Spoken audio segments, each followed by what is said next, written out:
Buen día, hermanos, bienvenidos nuevamente a Ministerio Palmoni. El día de hoy me gustaría compartir con todos ustedes un nuevo estudio de nuestra serie de los 7 sellos, que será referente al quinto sello todavía, pues no hemos terminado aún. Este vendrá a ser nuestro octavo estudio y será la parte 3 y última de este tema. Así que antes de comenzar, mis hermanos, les invito como siempre a que me acompañen a realizar una oración para que el Espíritu de Dios nos pueda dirigir en nuestro estudio. Vamos a orar. Padre Celestial, te damos las gracias, Señor, por esta oportunidad que nos das de poder abrir tu palabra. Te agradecemos por todas las bendiciones que nos has dado el día de hoy y pedimos, Padre, por favor, tu bendición, que tus ángeles nos acompañen y que puedan estar aquí con nosotros, Señor, con cada uno de mis hermanos que está viendo este estudio conmigo, que podamos tener paz y tranquilidad mientras lo hacemos, Padre, que podamos poner mucho enfoque en esto para poder entender el tiempo del quinto sello. Gracias te damos por esta oportunidad y rogamos siempre el perdón de nuestras faltas, en el bendito y santo nombre de nuestro Señor Jesucristo. Amén. Muy bien, mis amados, nuevamente vamos a leer Apocalipsis capítulo 6, versos de 9 al 11, para recordar precisamente el pasaje.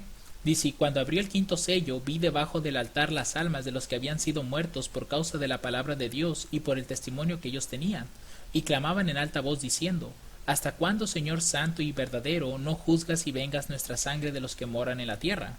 Y les fueron dadas vestiduras blancas a cada uno de ellos, y les fue dicho que reposasen todavía un poco más de tiempo, hasta que se completaran sus consiervos y sus hermanos que también habían de ser muertos como ellos. Prácticamente lo que vamos a estudiar en esta parte número 3 del quinto sello es ver el tiempo en el que va a terminar este quinto sello. Recordemos que ya hemos dado como un inicio, aunque como siempre lo hemos mencionado a lo largo de esta serie de los sellos, no podemos dar un punto tan exacto o específico para los sellos. Sin embargo, sí podemos darnos una pequeña idea de cuándo comenzaron estos sellos. Ahora vamos a ver que lo que está siendo relatado aquí y lo que va a ser relatado también dentro del sexto sello pues es bastante diferente, pero lo que sí nos ayuda a ver es que ambos sellos se van a sobreponer, o más bien van a empezar a correr al mismo tiempo en algún punto de la historia más adelante, porque note lo que dice Apocalipsis capítulo 6 verso 12, dice: miré cuando él abrió el sexto sello y aquí fue hecho un gran terremoto, y el sol se puso negro como un saco de silicio y la luna se volvió como sangre. Es decir, lo que nosotros vamos a empezar a notar a lo largo de este estudio es que nos comienzan hablando sobre un punto, sobre ciertos sucesos, pero aunque estos sucesos ocurrieron, no terminaron con el sello hasta ahí. Es decir, a pesar de que nosotros estamos leyendo en el verso 10 que las almas debajo del altar piden venganza y el Señor le responde que tienen que reposar un poco más de tiempo, no quiere decir que en cuanto estos reciben las vestiduras blancas, el sello se termina. No, mis hermanos, el sello sigue corriendo porque no ha terminado aún. Y vamos a ver a lo largo de este estudio por qué. En nuestro estudio previo, lo que estuvimos haciendo es ver en qué año reciben sus vestiduras blancas las almas debajo del altar. Y habíamos comentado que el quinto sello pudo haber tenido un inicio en el año de 1517, que fue cuando inició la Reforma Protestante, aunque no dudo que haya comenzado un poco antes, pero lo vamos a marcar a partir de aquí porque de alguna manera esto se conecta con los hermanos que aparecen ahí en el quinto sello, esos que murieron por causa de la palabra de Dios y tienen el testimonio de Jesucristo. Ahora vimos que también el quinto sello pues de alguna manera está o tiene relación con la iglesia de Tiatira, y lo que estuvimos viendo es que la iglesia de Tiatira termina en 1798, que es cuando cae el papado, comienza el tiempo del fin y por ende las persecuciones van a cesar. Y para el 22 de octubre de 1844, como lo vimos en el estudio anterior, fue el momento en el que estas almas debajo del altar comenzaron a recibir sus vestiduras blancas. Pero ojo con esto, mis hermanos, por si no han visto los temas anteriores, les invito a que lo hagan. No quiere decir que estas almas reciben sus vestiduras y nuevamente van al descanso. sino que en el cielo, cuando se está llevando a cabo este juicio, esas almas debajo del altar han recibido la aprobación de Dios. Es decir, aceptaron a Cristo en vida y murieron por Cristo. Por tanto, son personas que son consideradas salvas. Es decir, que en el futuro, cuando Cristo regrese por segunda vez, estas personas van a estar dentro de las resucitadas, aquellas que van a recibir las vestiduras blancas en ese momento. Ahora bien, habíamos dicho que el quinto sello pues abarca todo esto, pero en algún punto en el futuro va a terminar.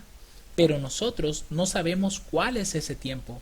Así que vamos a hacer como un pequeño recorrido a partir de 1798, que es el tiempo del fin, hasta nuestros días, y vamos a ver en qué punto en el futuro, es decir, no lo vamos a hacer con una fecha, sino más bien con un evento que tiene que ocurrir. Es un evento que todos conocemos y que está relatado precisamente en la Biblia. Así que vamos a ver primeramente que en Apocalipsis capítulo 6, los versos de 9 al 11, se está haciendo un pedido de justicia. ¿Quién lo hace? Bueno, vamos a volver a releer. Menciona aquí el texto. Y cuando abrí el quinto sello, vi debajo del altar las almas de los que habían sido muertos por causa de la palabra de Dios y por el testimonio que ellos tenían, y clamaban en alta voz diciendo: ¿Hasta cuándo, Señor santo y verdadero, no juzgas y vengas nuestra sangre de los que moran en la tierra? Y les fueron dadas vestiduras blancas a cada uno de ellos, y les fue dicho que reposasen todavía un poco de tiempo, hasta que se completaran sus consiervos y sus hermanos, que también habían de ser muertos como ellos. Es decir, lo que estamos viendo aquí es que precisamente estas almas debajo del altar están pidiendo justicia. Señor, ¿cuándo nos vas a vengar? Porque hemos sido muertos injustamente. Ese es el clamor que están haciendo ellos. ¿Y por qué murieron injustamente? Porque ellos estaban guardando la palabra de Dios y tenían un testimonio correcto. Entonces aquí ellos están pidiendo: ¿hasta cuándo vas a hacernos justicia? Y aquí Dios les dice que se les darán vestiduras blancas, es decir, Dios les está asegurando su salvación, pero necesitan seguir descansando, es decir, necesitan seguir ahora sí que muertos, hasta que se completaran otros hermanos, otros consiervos como ellos, que también les iba a suceder lo mismo. Es decir, van a morir por causa de la palabra de Dios y por el testimonio que van a tener. Entonces aquí lo que debemos de preguntarnos es: ¿hasta cuándo el Señor va a responder este pedido de venganza? Para ello necesitamos recordar las palabras de Cristo en Mateo capítulo 23 versos 34 al 36, porque solamente con la historia antigua podemos darnos una idea de lo que va a suceder más adelante. Recordemos que este texto lo habíamos leído al comienzo de nuestros estudios de este quinto sello. Dice aquí el verso 34: Por tanto, he aquí yo os envío profetas y sabios y escribas, y de ellos a unos mataréis y crucificaréis, y a algunos azotaréis en vuestras sinagogas y perseguiréis de ciudad en ciudad, para que venga sobre vosotros, noten lo que está diciendo aquí Cristo a continuación, toda la sangre justa que ha sido derramada sobre la tierra, desde la sangre de Abel el justo hasta la sangre de Zacarías, hijo de Baraquías, al cual matasteis entre el templo y el altar. De cierto os digo que todo esto vendrá sobre esta generación. Noten aquí que las palabras de Cristo son: hay un tiempo de venganza que vendrá sobre todos ustedes, sobre toda esta generación, y va a ser para vengar la muerte desde Abel hasta Zacarías. Es decir, hay toda una serie de santos y profetas que vivieron entre Abel y Zacarías, cuya sangre va a ser demandada de esa generación en la que está Cristo en ese momento. Y yo les había mostrado ejemplos de dos hombres, de Abel en este caso, y de Zacarías, pero ese Zacarías no sabemos si es el mismo del texto que vamos a leer a continuación, pero del que sí tenemos seguridad de que es el mismo Abel es el siguiente pasaje de Génesis capítulo 4 verso 10. Cuando Abel murió, Dios le dijo a Caín, y él le dijo: ¿qué has hecho? La voz de la sangre de tu hermano clama a mí desde la tierra. Obviamente Abel ya no podía clamar, ya estaba muerto, ya había fallecido, pero como fue derramada su sangre, la sangre de Abel fue la sangre de un justo que murió por causa de la palabra de Dios y por el testimonio que él tenía.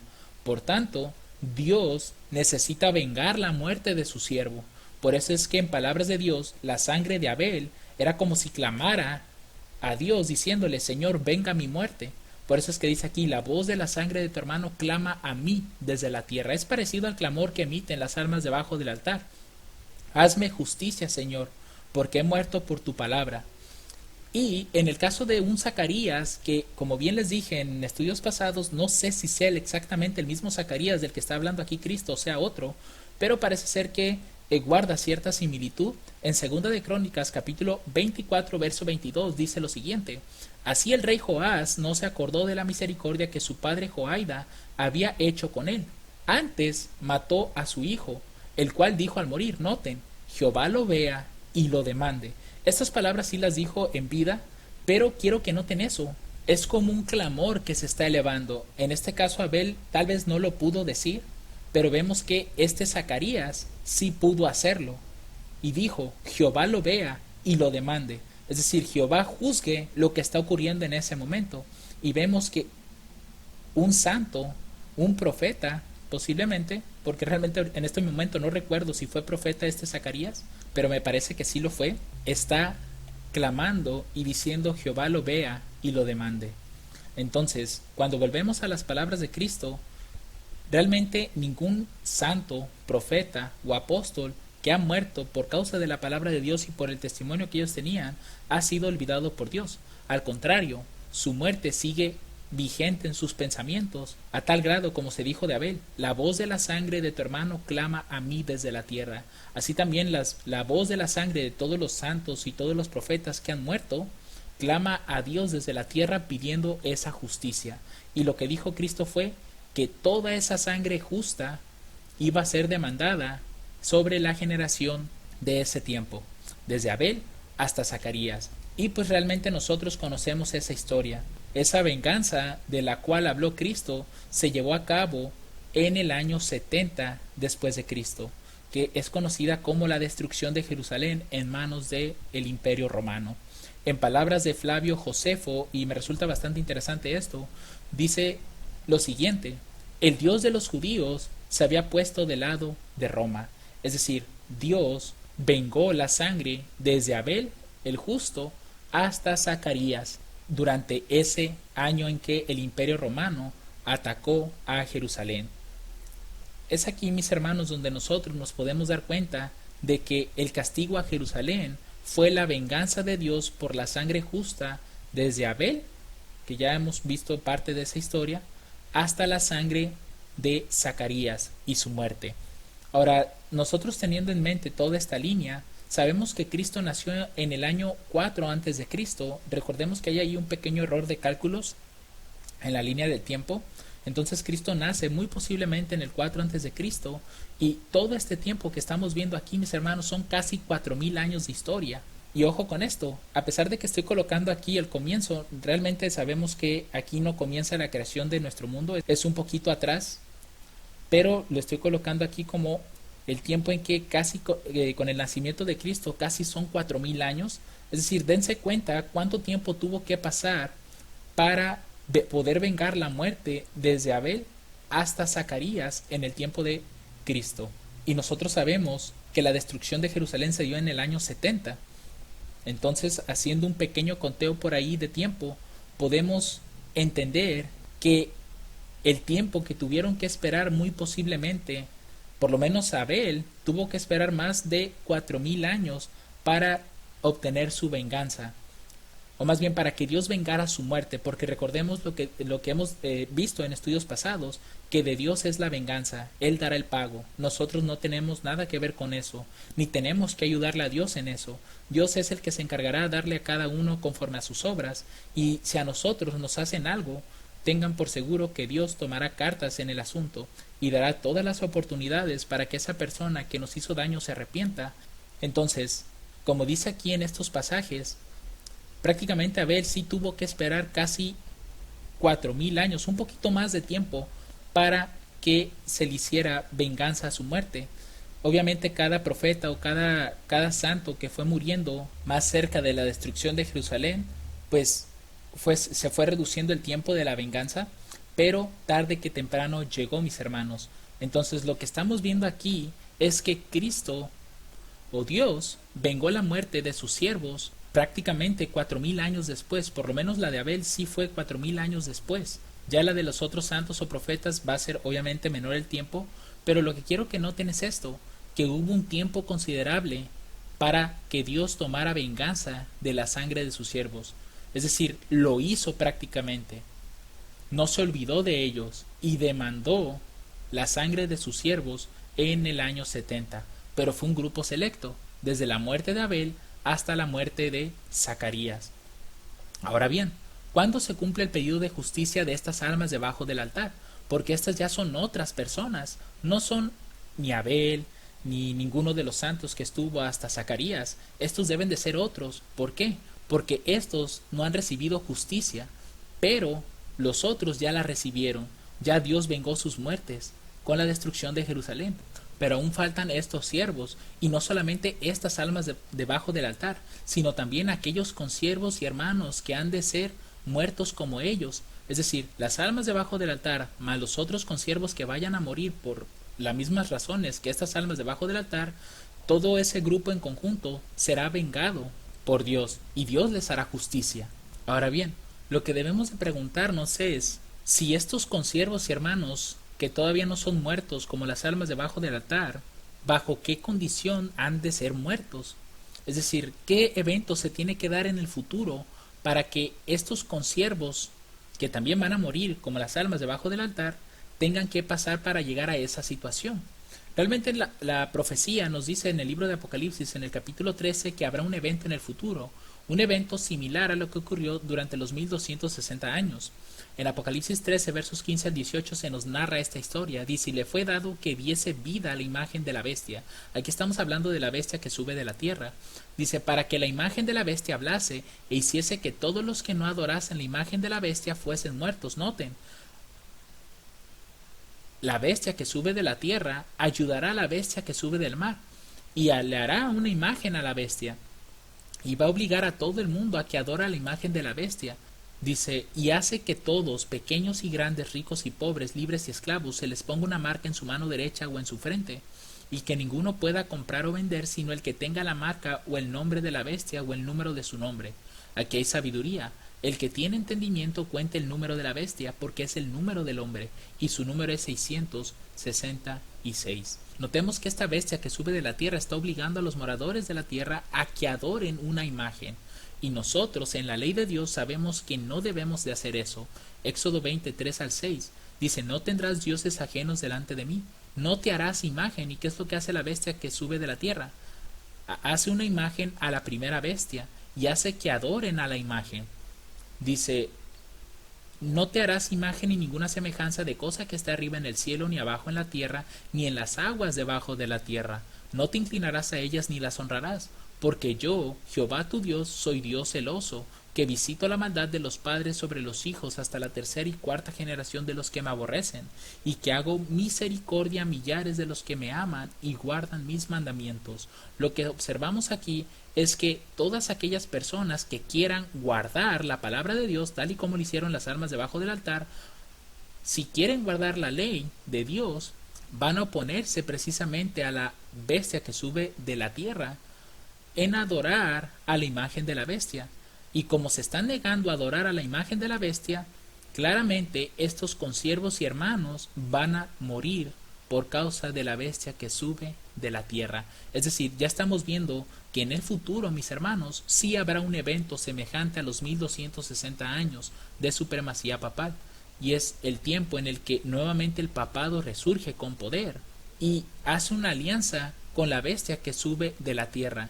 Aquí realmente no voy a mencionar quién es la bestia que sube de la tierra porque ya estamos haciendo una serie de eso, y simplemente quiero que tengan esto en mente para que cuando vean aquella serie pues ya puedan unir los nombres. Pero en este momento lo que quiero que noten es que la bestia que sube del mar, que representa el papado, está aliándose a la bestia que sube de la tierra. Y esta bestia que sube de la tierra le hace una imagen a la primera bestia, a la que sube del mar. Es decir, le hace una imagen al papado, hace un sistema religioso semejante al papado, y hace que toda la tierra adore a esa imagen, a tal grado que si no lo hacen, van a terminar muertos. Ahora, ¿esto es correcto, lo que está haciendo la bestia que sube de la tierra? Pues realmente si vamos a Apocalipsis capítulo 20:10, nos daremos cuenta que no, porque el diablo que los engañaba fue lanzado en el lago de fuego y azufre, donde está la bestia y el falso profeta. Esta bestia que sube de la tierra también representa al falso profeta, son el mismo poder, solamente que tienen diferentes símbolos. Dice, y serán atormentados día y noche por siempre jamás. Es decir, lo que estamos viendo es que la bestia que sube de la tierra está haciendo algo incorrecto, pues está haciendo que los moradores de la tierra adoren a una imagen, lo cual prohíbe la ley de Dios. Así que nuestros hermanos, que son consiervos de las almas debajo del altar, y muy posiblemente con la ayuda de Dios también podemos ser contados entre ellos, si guardamos la palabra de Dios, si guardamos ese testimonio, si lo vivimos, vamos a terminar como nuestros hermanos que están siendo representados aquí como las almas debajo del altar. Es decir, vamos a terminar muy posiblemente muertos. ¿Por qué? Porque queremos guardar la palabra de Dios y por el testimonio que vamos a tener que mantener durante esa crisis que se avecina. Recuerden que todo esto está en el futuro, mis hermanos. Así que volviendo al asunto aquí, ¿cuándo se cumple el pedido de justicia entonces? Ya identificamos que sí habrá un evento en el futuro en el cual nuestra fe ha de ser probada. Ya vimos quién será el poder que se encargará de hacer tal cosa, es decir, es el papado nuevamente recobrando el poder, unido junto con el poder de la bestia que sube de la tierra, porque la bestia que sube de la tierra le hará una imagen a la bestia que sube del mar, que es el papado, y va a obligar al mundo a adorar a esa imagen. Entonces, ¿cuándo se cumple ese pedido de justicia? Si ustedes recuerdan en la Biblia, específicamente en Apocalipsis, se nos ofrecen diferentes eventos en grupos de 7. Tenemos, por ejemplo, las 7 iglesias que nos narran la historia de las diferentes situaciones por las cuales va a pasar la iglesia, es decir, desde una época en la que probaba a los apóstoles y sabía quiénes eran de Dios y quiénes no, hasta su decaimiento y cómo Dios quiere otra vez levantarla. Tenemos otro grupo que es el que estamos estudiando en este momento, que son los 7 sellos, los cuales narran eventos externos a la iglesia, es decir, qué cosas pasan allá afuera en el mundo, fuera de la iglesia, qué señales hay en lo político, en las naciones o en la misma naturaleza. Todo eso viene narrado en los 7 sellos. También tenemos el grupo de las 7 trompetas, que nosotros tenemos una serie de eso, todavía nos falta por ahí continuar con la 6ª trompeta, pero más adelante vamos a comenzar con esa serie. Y esta historia de las 7 trompetas, esta profecía, mejor dicho, nos narra los eventos contra los enemigos de Dios. Es decir, Dios levanta enemigos externos contra aquellos pueblos o naciones que han perseguido a su pueblo durante generaciones. Y finalmente tenemos las 7 plagas postreras, que corresponden a un juicio final para los malvados, para los impíos. Así que una de estas historias nos está narrando ese pedido de justicia, es decir, nos está diciendo que esa es la venganza de Dios para los moradores de la tierra, porque han perseguido a sus santos y profetas y apóstoles. ¿Pero cuál será? La historia de las 7 iglesias no puede corresponder con esto, porque ya vimos que solamente habla de la situación espiritual interna de la iglesia, nos habla desde adentro de la iglesia. Tampoco pueden ser los 7 sellos, porque como ya los hemos visto, nos están narrando eventos o sucesos políticos, algunas cuantas luchas o guerras, persecuciones, pero todo habla de fuera de la iglesia, cosas en la naturaleza, señales, ese tipo de cosas. Las trompetas tampoco pueden ser, porque estas trompetas están narrando cómo Dios está atacando en este caso a la nación romana en su fase imperial y en su fase papal, pero nos quedan las 7 plagas postreras. Así que veamos si las 7 plagas postreras son la respuesta al pedido de justicia que están haciendo estas almas debajo del altar.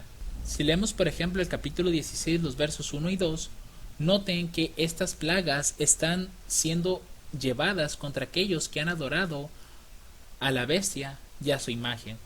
Dice el verso 1, y oí una gran voz que decía desde el templo a los 7 ángeles, id y derramad las copas de la ira de Dios sobre la tierra. Y fue el primero, y derramó su copa sobre la tierra. Y vino una pestilente y maligna úlcera sobre los hombres que tenían la marca de la bestia y que adoraban su imagen.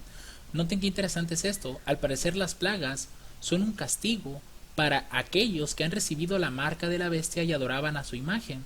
Pero sigamos leyendo otros pasajes. Por ejemplo, los versículos del 4 al 7, cuando habla sobre la tercera plaga, dice: y el tercer ángel derramó su copa sobre los ríos y sobre las fuentes de las aguas, y se tornaron en sangre. Y oí al ángel de las aguas que decía: justo eres tú, oh Señor, que eres, y que eras, y serás, porque has juzgado así. Por cuanto ellos han derramado la sangre de santos y profetas, y tú les has dado a beber sangre, pues lo merecen. Y oía a otro que desde el altar decía: ciertamente, Señor Dios Todopoderoso, tus juicios son verdaderos y justos. Noten el verso 6 específicamente. Dios aquí está así, derramando estas plagas porque los moradores de la tierra han derramado la sangre de los santos y de los profetas. De manera que estamos observando que al parecer estas 7 plagas postreras están correspondiendo a una venganza de parte de Dios contra los moradores de la tierra, porque ellos se han encargado de derramar la sangre inocente de sus santos y de sus profetas. Pero todavía no vemos de qué punto a qué punto. Pero ya nos estamos dando cuenta que estas 7 plagas postreras sí corresponden a un pedido de venganza. Ahora veamos lo que dice el verso 10 al 11 del capítulo 16. Y el quinto ángel derramó su copa sobre la silla de la bestia, y su reino se cubrió de tinieblas, y se mordían sus lenguas de dolor. Y blasfemaron contra el Dios del cielo por causa de sus dolores y por sus plagas, y no se arrepintieron de sus obras. Noten qué increíble es esto. A pesar de que estaban ocurriendo estas plagas, los hombres no se arrepentían de haber blasfemado a Dios. Y el verso 10 específicamente nos está enseñando que estas plagas sí van específicamente contra la bestia, pero también contra todo su reino. ¿Quién sería el reino de la bestia? Pues todas aquellas personas que han aceptado su marca.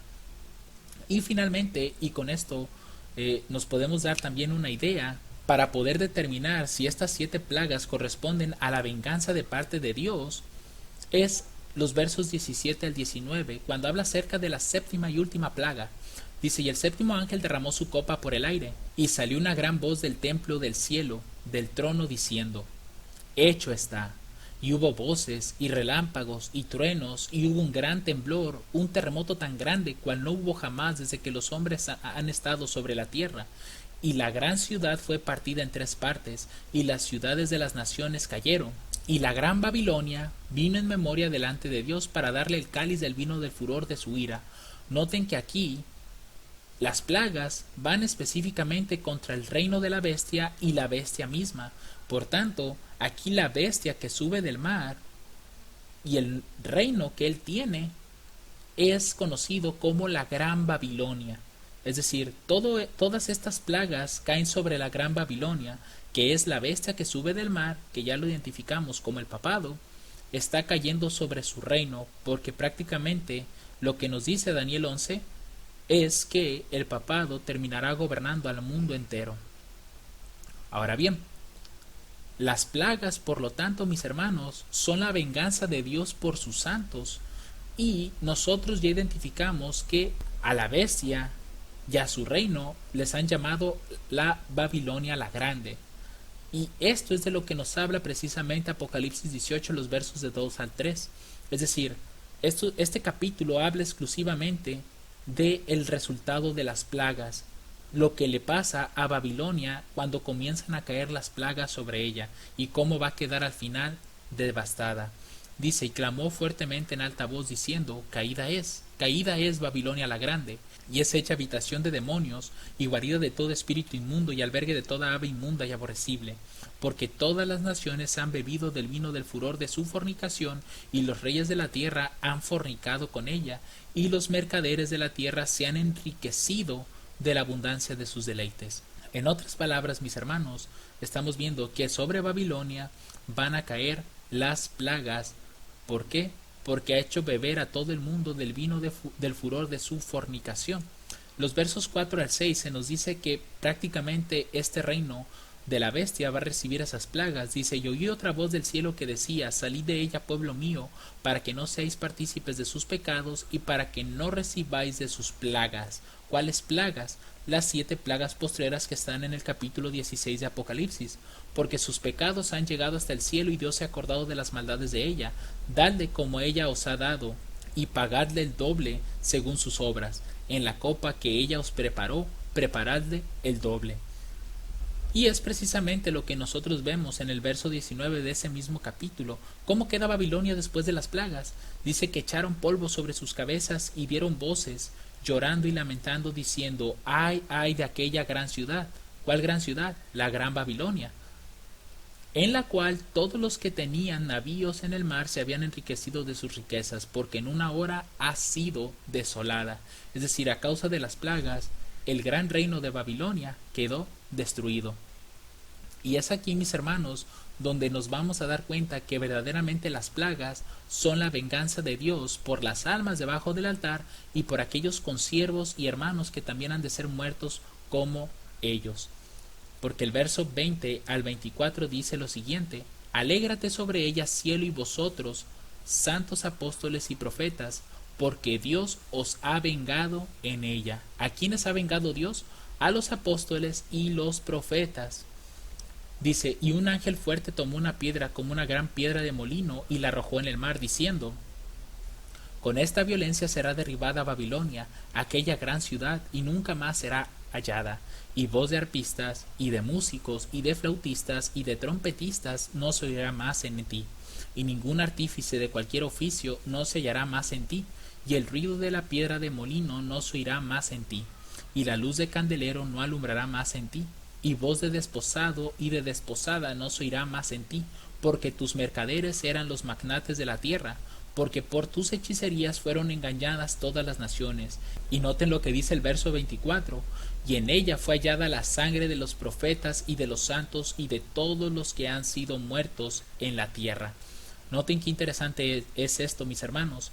Toda la sangre justa que ha sido derramada sobre la tierra, como dice aquí el verso 20, desde los apóstoles hasta en algún punto en el tiempo, todavía no hemos dicho cuál es, pero hasta cierto punto en el tiempo, toda esa sangre justa derramada será demandada de la generación que viva cuando lleguen las 7 plagas postreras.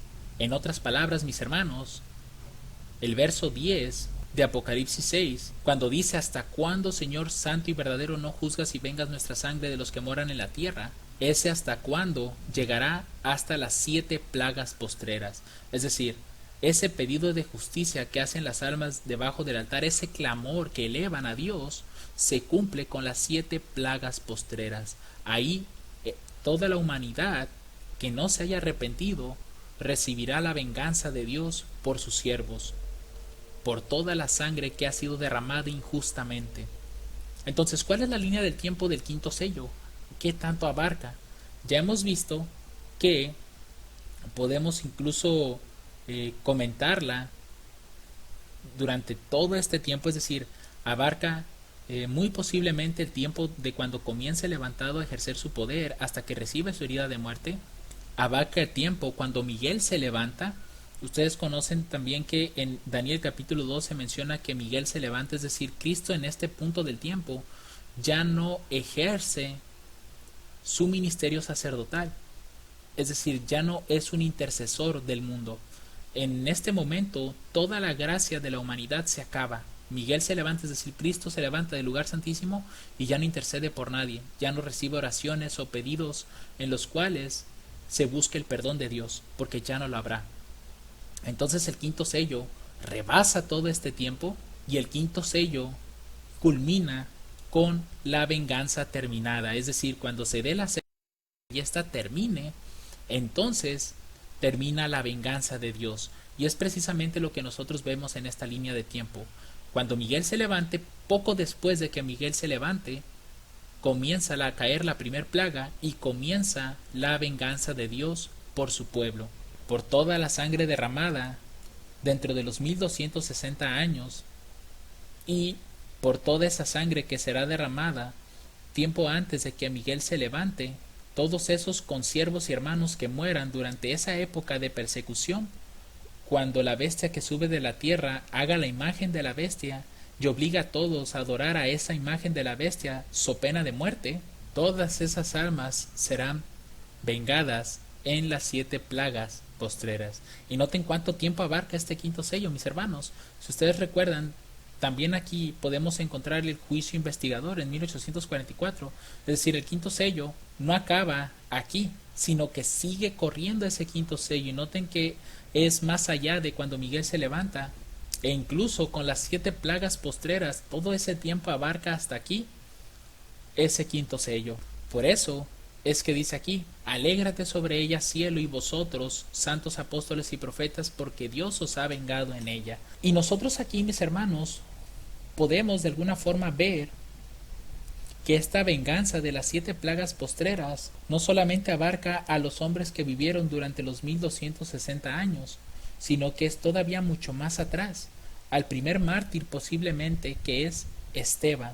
Es decir, todo este tiempo, desde el tiempo de Esteban, es decir, el año 34 después de Cristo, hasta que Miguel se levante, todos aquellos mártires, todos aquellos consiervos y las almas debajo del altar que han muerto por causa de la palabra de Dios y por el testimonio que ellos tenían, todos van a ser vengados durante las 7 plagas postreras. Así como Cristo lo hizo, y vamos a poner aquí ambas líneas de tiempo.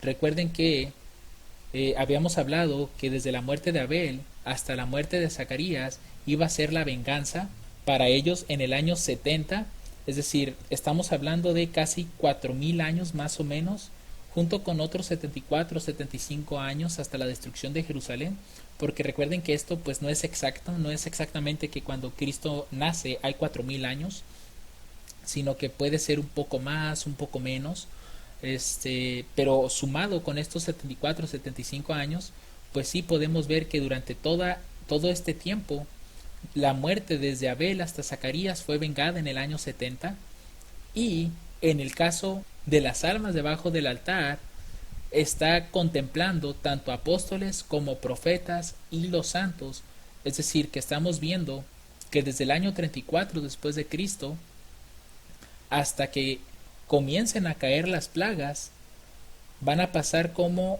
posiblemente 2000 años, por lo menos para Esteban, para que comience a ser vengada su muerte.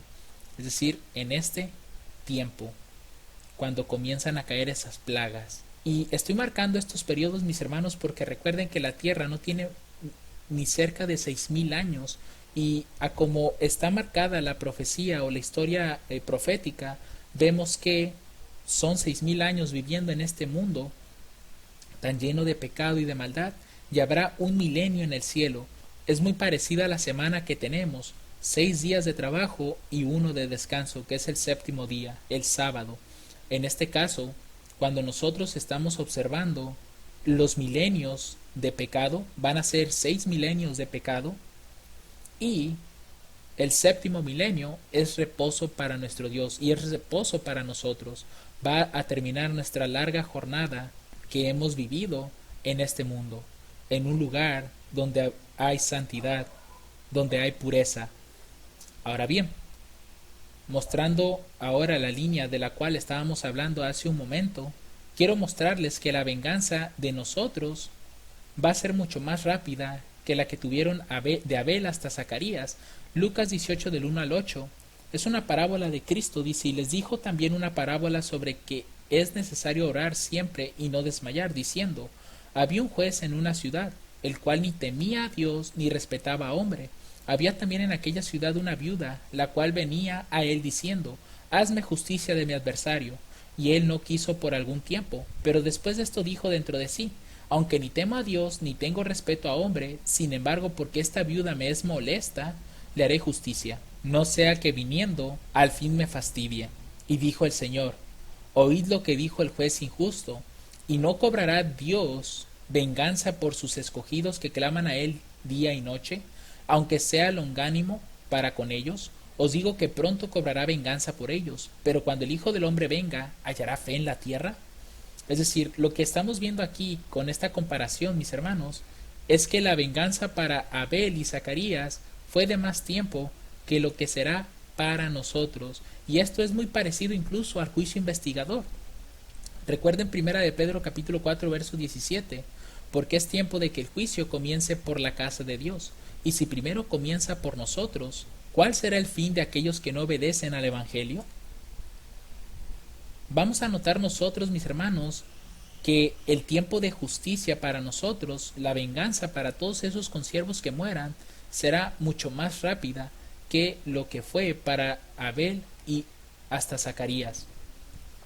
Cuando nosotros vemos el juicio investigador, sabemos que comenzó en 1844 y fue el comienzo exclusivamente para los justos, porque si ustedes recuerdan, Miguel se levanta aquí y la gracia acaba. Todo esto es lo que conocemos como el juicio de los justos. Y nosotros actualmente nos encontramos en el año 2022. Es decir, que el juicio investigador todavía continúa, no ha terminado.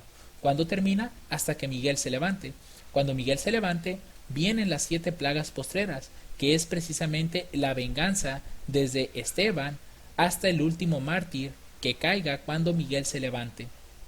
Una vez dada esas 7 plagas postreras, es la segunda venida de Cristo, y Cristo nos lleva al cielo, donde estaremos con él 1000 años hasta la tercera venida. Esos 1000 años es el juicio para los malvados.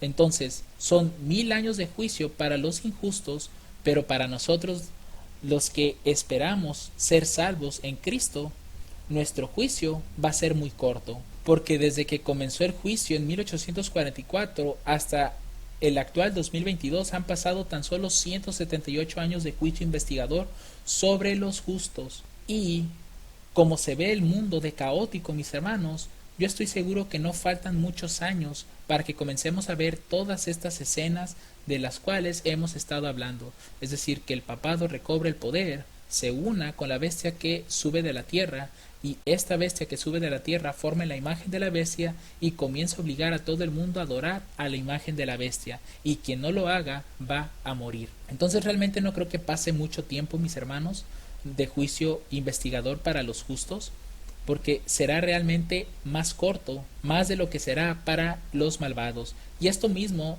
lo podemos ver representado aquí. Es decir, de alguna manera, me estoy refiriendo aquí a los tiempos de que la venganza, desde Abel hasta Zacarías, de toda esa simiente santa, de los profetas y de todos los que vivieron durante esta época, fue vengada prácticamente muchísimos siglos después, hasta en el año 70. Y la venganza que Dios tomará para las almas debajo del altar y para aquellos consiervos que mueran durante la persecución que se avecina, va a ser relativamente poco, mucho más poco que este tiempo de acá. Asimismo, el juicio de los justos será más corto para nosotros, para los justos, que para los impíos.